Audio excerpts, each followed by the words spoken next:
আমরা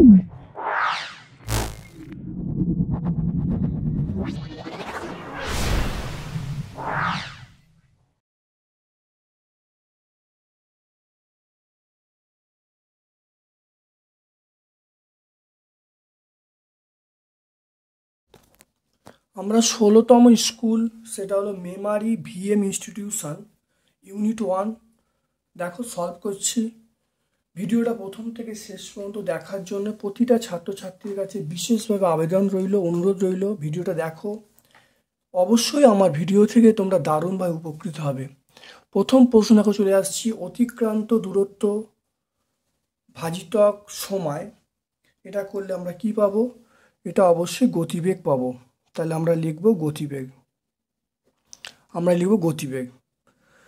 2 নম্বরটা 1 বর্গ সেমি সমান ড্যাশ বর্গ মিলিমিটার, এটা আমরা বলবো 100 বর্গ মিলিমিটার। তারপর দেখো প্রতিসম রেখাটি অনুভূমিক না উল্লম্ব? অবশ্যই এটা আমরা বলবো অনুভূমিক বলবো। কোন ধরনের ত্রিভুজ রৈখিক প্রতিসাম্য আবার ঘূর্ণন প্রতিসাম্য? এটা আমরা বলবো সমবাহু। তাহলে সমবাহু ত্রিভুজ দুটোই হয়, রৈখিক প্রতিসাম্য এবং ঘূর্ণন প্রতিসাম্য। তারপর দেখো বীজগাণিতিক সংখ্যা 2xy এর মৌলিক উৎপাদকগুলি কি কি? মৌলিক উৎপাদকগুলি আমরা লিখব 2x এবং y, 2xy। তারপর দেখো একচল বিশিষ্ট একটি একঘাত সমীকরণের উদাহরণ দাও। একচল বিশিষ্ট একঘাত সমীকরণের উদাহরণ হলো 1 + 2 = 0। 1 + 2 মানে x, 1 + 2 = 0। তারপর দেখো একটি চতুর্ভুজের 4টি কোণের সমষ্টি কত? একটি চতুর্ভুজের 4টি কোণের সমষ্টি অবশ্যই 360 ডিগ্রি। একটি বর্গক্ষেত্রের একটি কর্ণর দৈর্ঘ্য যদি 5 সেন্টিমিটার হয়, তাহলে অপর কর্ণ কত হবে? তাহলে বর্গক্ষেত্রের কর্ণ সমান হয়, তাহলে একটা কর্ণ 5 সেন্টিমিটার হলে অপর কর্ণ 5 সেন্টিমিটার হবে। তারপর দেখে নাও -2 = 0, এই সমীকরণটি x এর যে মানে সিদ্ধ হয় সেই মানকে ওই সমীকরণের কি বলা হয়? বীজ বলা হয়। আমরা লিখব বীজ, তাহলে বীজ বলা হয়। তারপর দেখো 10এরটা 6 + 2x এর উৎপাদক, একটি উৎপাদক 2 হলে অপর উৎপাদক কি হবে? দেখে নাও। তাহলে 1 এর দাগের 10এরটা, 1 এর দাগের আমরা 10এরটা পাচ্ছি 6 + 2x, এখানে আমি 2 কমন নিই, তাহলে এটা হলো 3 + x। তাহলে একটা উৎপাদক আমার 2 বলা আছে, তাহলে অপরটা কি হবে? অপরটি হবে, এইটা হবে 3 + x, তাহলে অপরটা হবে 3 + x, এটা আমরা বলবো।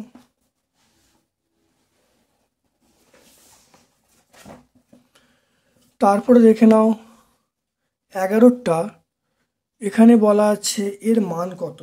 দেখে নাও।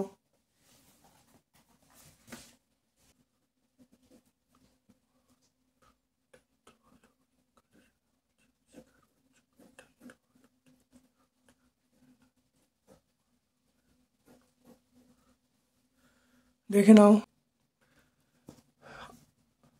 আমরা জানি a + b/2 তার whole square minus a - b/2 তার হোল স্কোয়ার, এটা সমান আমরা ab জানি, এটা ab জানি। তাহলে এর মান কত হবে? a × b। a মানে, তাহলে a মানে a, আর b মানে এখানে দেখো কত 1 বলা আছে, তাহলে a, তাহলে অ্যান্সার কত হবে? অ্যান্সার হবে 1 হবে। কেন? দেখে নাও, এই সূত্র আমরা জানি, এই সূত্রে ab বলছে, তাহলে এখানে দেখো a এর মান a আছে, b এর মান 1 আছে, তাহলে a × 1 মানে a।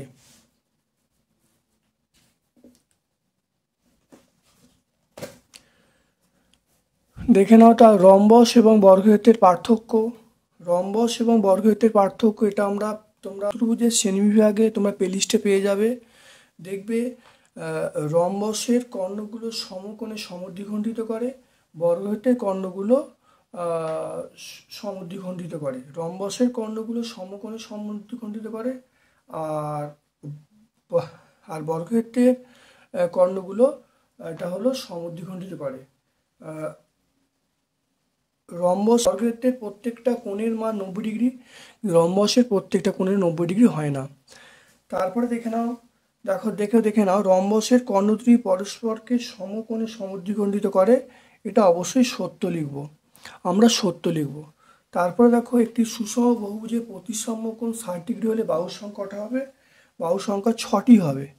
কারণ 360, কারণ মনে রাখবে 360 ডিগ্রি বাই 60 ডিগ্রি, এটা করলে আমরা কটা লিখব? 6টি লিখব। তারপরে দেখো যে কোনো চতুর্ভুজের একটি সাধারণ বৈশিষ্ট্য কি? চতুর্ভুজের একটি সাধারণ বৈশিষ্ট্য, যে কোনো চতুর্ভুজের সাধারণ বৈশিষ্ট্য হলো 4টি বাহু থাকবে। দেখে নাও 4টি, মানে যে কোনো চতুর্ভুজে, তাহলে এগুলো সব কিন্তু চতুর্ভুজ, তাহলে সামুদ্রিক চতুর্ভুজ, রম্বস চতুর্ভুজ, আয়তক্ষেত্র চতুর্ভুজ, বর্গক্ষেত্র চতুর্ভুজ, তাহলে প্রত্যেকটা আমরা কি বলবো? 4টি বাহু থাকবে এবং তাদের কোণগুলির সমষ্টি 360 ডিগ্রি। তাহলে একটা হলো আমরা বললাম 4টি বাহু থাকবে, নাম্বার 2 হলো 4টি কোণের সমষ্টি আমরা 360 ডিগ্রি বলবো। তারপর দেখে নাও, এটা বলা আছে এক্স এর মান কত? এক্স বাই, তাহলে এখানে আমরা বলবো এক্স সমান কি বলবো? 0/3, তাহলে অ্যান্সার হবে 0, তাহলে এক্স এর মান আমরা 0 পেয়ে যাব। তারপর দেখে নাও 2-এর দাগের 1-এরটা, দ্বিস্তম্ভ কাকে বলে? দেখে নাও,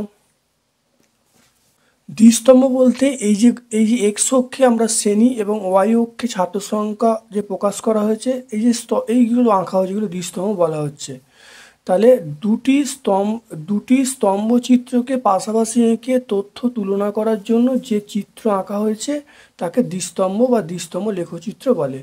এই যে দুটো লেখচিত্র পাশাপাশি আঁকা হয়েছে, এঁকে আমি তুলনা করছি, এটা কি আমরা কি বলবো? দেখো, এটা ছোট, এটা বড়, এটা কম, এটা বেশি, এই যে তুলনা করছি, এটা কি আমরা বলবো? দ্বিস্তম্ভ লেখ বা দ্বিস্তম্ভ। দু বর্গমিটার এবং 2 মিটার বর্গ কি একই? তাহলে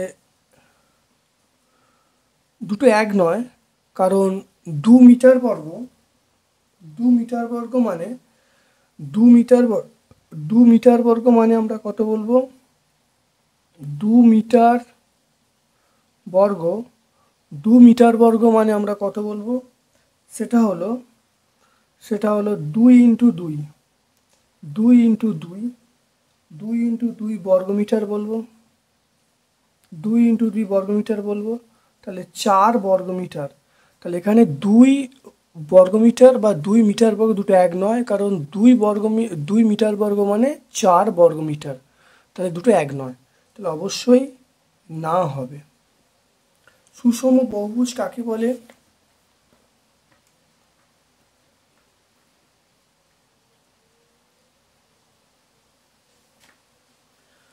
সুষম বহুভুজ দেখে নাও, যে বহুভুজের প্রতিটি বাহুর দৈর্ঘ্য সমান, প্রতিটি কোণ সমান, তাকে আমরা সুষম বহুভুজ বলবো।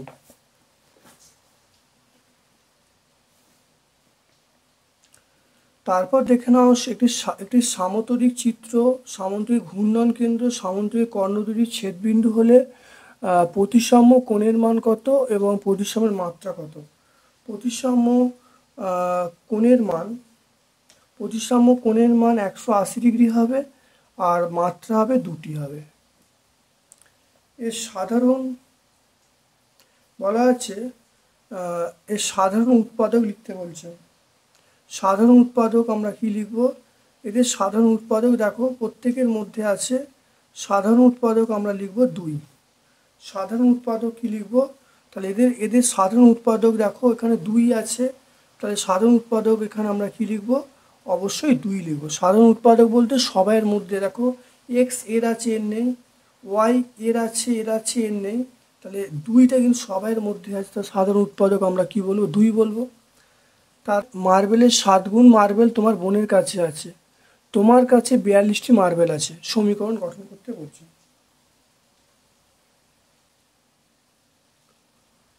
তাহলে আমার কাছে মার্বেল আছে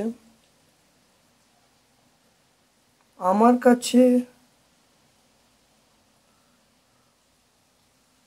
কাছে মার্বেল আছে এক্সটি, আমার কাছে মার্বেল আছে এক্সটি, তাহলে 7 গুণ বোনের কাছে আছে, এটাই সমান আমরা 42 বলবো। তাহলে আমার মার্বেলের 7 গুণ মানে 7x, এটা সমান 42। তারপর দেখো সামান্তরিক এবং আয়তক্ষেত্রে একটি মিল এবং অমিল বলতে বলছে।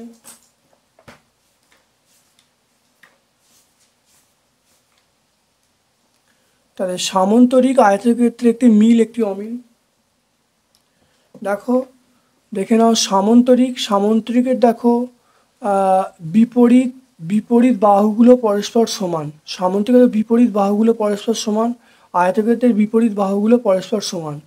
সামান্তরিকের দেখো প্রত্যেকটা কোণ 90 ডিগ্রি হয় না, কিন্তু দেখো আয়তক্ষেত্রের প্রত্যেকটা কোণ 90 ডিগ্রি হয়। সামান্তরিকের ক্ষেত্রে কোণগুলো কী হবে, সামান্তরিকের কর্ণদ্বয় কী হবে, অসমান হবে, আর আয়তক্ষেত্রে কর্ণদ্বয় কী হবে, সমান হবে।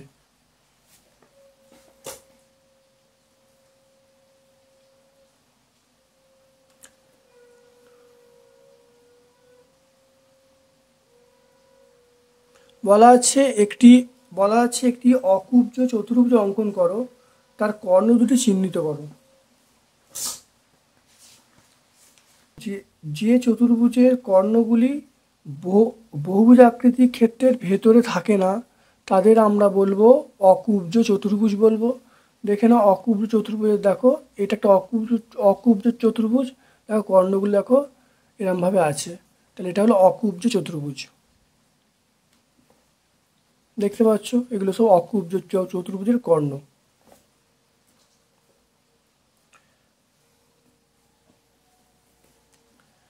তারপরে দেখো 10-এরটা দেখো কি বলছে, এটা উৎপাদকে বিশ্লেষণ করতে বলছে, দেখে নাও।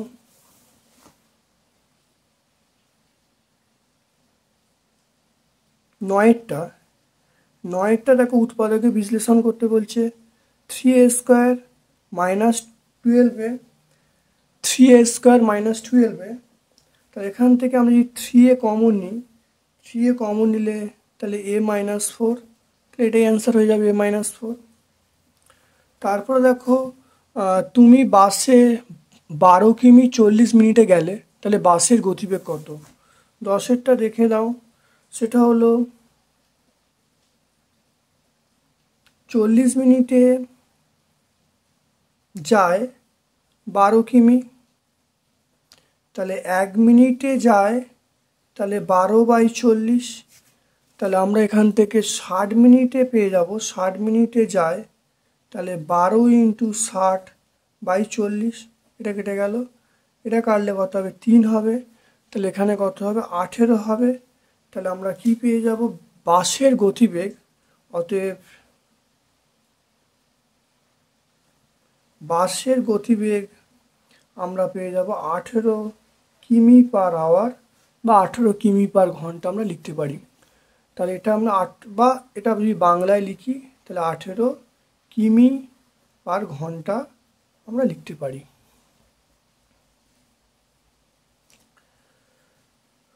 তারপরে দেখো এইটার একটা বীজ বার করতে বলি, দেখে নাও 11টায় বলছে যে 5x - 2 = 8, তাহলে এখান থেকে 5x = 8 + 2, তাহলে এখানে 5x = আমরা 10 বলবো, তাহলে x = আমরা 2 বলবো, তাহলে একটা বীজ কত হবে 2 হবে, তাহলে অবশ্যই 2 পেয়ে যাব। তাহলে একটি বীজ আমরা কি পেয়ে যাব, 2 পেয়ে যাব। তারপরে দেখে নাও কাইট, চিত্রসহ কাইটের সংজ্ঞা লিখতে বলছে।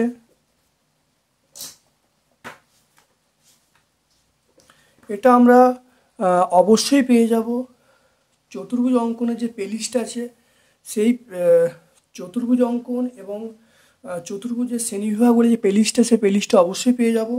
তুমি আবার দেখে যে চতুর্ভুজের একজোড়া সন্নিহিত বাহুর দৈর্ঘ্য সমান এবং অন্য দুটির বাহুর দৈর্ঘ্য সমান, তাকে কাইট বলবো।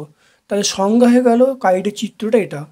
এটা দেখবে তোমাদের প্লেলিস্টে অবশ্যই ব্যাখ্যা করা আছে, তোমরা ভালো করে দেখে নেবে। তারপর দেখো 13টা বর্গক্ষেত্রের ক্ষেত্রফল বলা আছে, পরিসীমা কত? তাহলে বর্গক্ষেত্রের ক্ষেত্রফল বলা আছে পরিসীমা, দেখে নাও। তাহলে বর্গক্ষেত্রের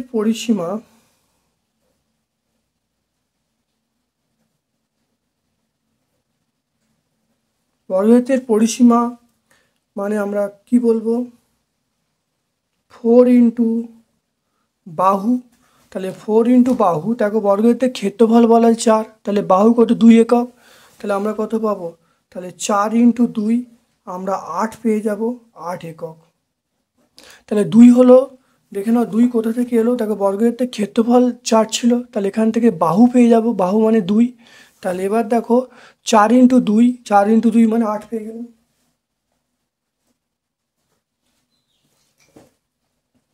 তারপরে দেখে নাও 250 মিটার লম্বা একটি মালগাড়ি, 250 মিটার লম্বা একটি মালগাড়ি ঘন্টায় 33 কিমি বেগে এগিয়ে চলেছে। পেছন দিক থেকে অন্য একটি লাইনে 200 মিটার লম্বা একটি মেল ট্রেন ঘন্টায় 60 কিমি বেগে এসে মালগাড়িকে ধরার পর কত সময় সেটিকে অতিক্রম করবে হিসাব করতে বলছে। দেখে নাও, খুব ভালো করে দেখে নাও মালগাড়ি এবং মেল ট্রেনের মধ্যে আপেক্ষিক গতিবেগ। যেহেতু দুটো পাশাপাশি আসছে, একই দিকে আসছে, তাহলে বিয়োগ হবে। তাহলে 60 থেকে 33 বাদ গেল, সেটা 27 হয়ে গেল।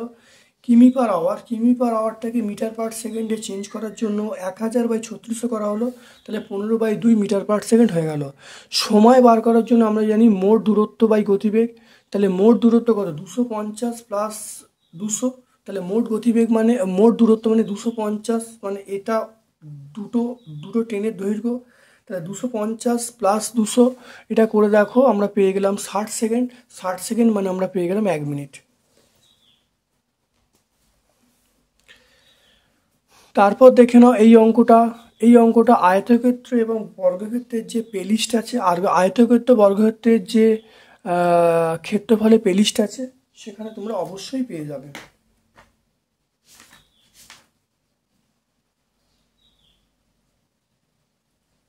দেখো 9 অঙ্কটা দেখে নাও, আয়তক্ষেত্র এবং বর্গক্ষেত্রের ক্ষেত্রফলের পেলিস্টে তোমরা দেখবে 9 অঙ্কটা তোমরা অবশ্যই পেয়ে যাবে।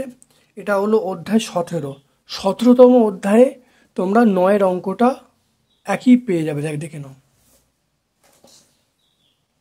তারপরে দেখো উৎপাদকে বিশ্লেষণ করতে বলছে, দেখে নাও উৎপাদকে বিশ্লেষণ, দেখে নাও। দেখো x⁸ -16 y⁸ এটা স্কোয়ার করা হলো, তাহলে a স্কোয়ার মানে b square, a plus b minus b করা হয়েছে। এবারে এইটাকে আবার a square minus b square আকারে ভাঙা হয়েছে। দেখো দেখো a square plus b square, a square minus b square হয়েছে।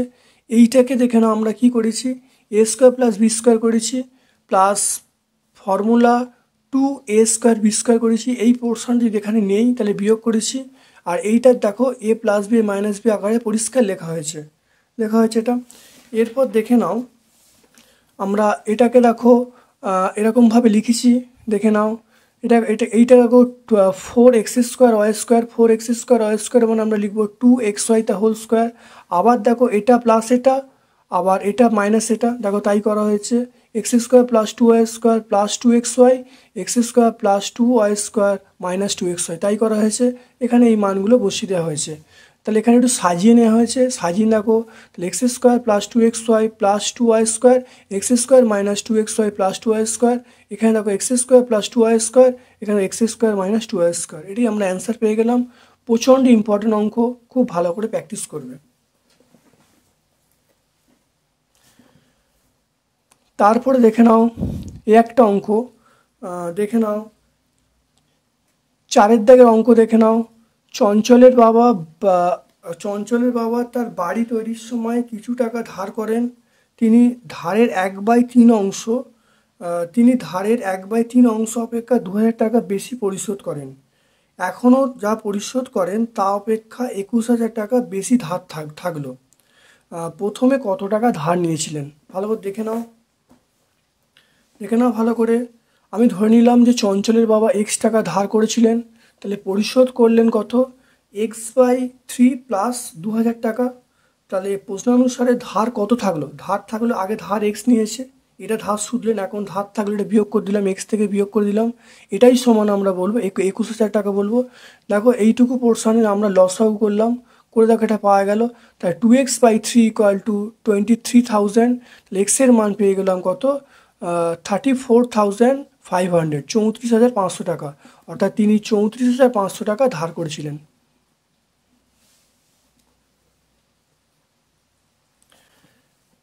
এই দুটো অঙ্ক তোমরা অবশ্যই প্লেলিস্টে পেয়ে যাবে। উৎপাদকের বিশ্লেষণ সমাধানে যে প্লেলিস্ট আছে সেখানে প্লেলিস্টে পেয়ে যাবে। তবু এই অঙ্কটা দেখে নাও কীভাবে সলভ করতে হয়, দেখে নাও। 6 অঙ্কটা দেখে নাও একবার, দেখে নাও একবার। এটা আমরা ইটার হাই স্কুলে সলভ করেছিলাম, আবার দেখে নাও। তাহলে এক্সগুলোকে বাঁধিয়ে করা হলো, তাহলে এক্স মাইনাস এ এই পোর্শন এদিকে আনা হলো মাইনাস এ, তাহলে x/a মাইনাস x/b এটা এদিকে নিয়ে গেল, তাহলে a মাইনাস বি। তাহলে এই পোর্শনটাকে লসাগু করা হলো। দেখো এখানে এক্স আমরা যদি কমন রাখি তাহলে b minus A by ab সমান আমরা a মাইনাস বি। এখানে দেখো মাইনাস কমন নেওয়া আছে, minus common a minus B কেটে গেল, তাহলে মাইনাস এক্স সমান ab, তাহলে এক্স সমান মাইনাস ab। তাহলে এটাই আমরা নির্ণয় সমাধান লিখব, নির্ণয় সমাধান এক্স সমান মাইনাস ab। তো এখানে লিখে দেবো, তাহলে নির্ণয় সমাধান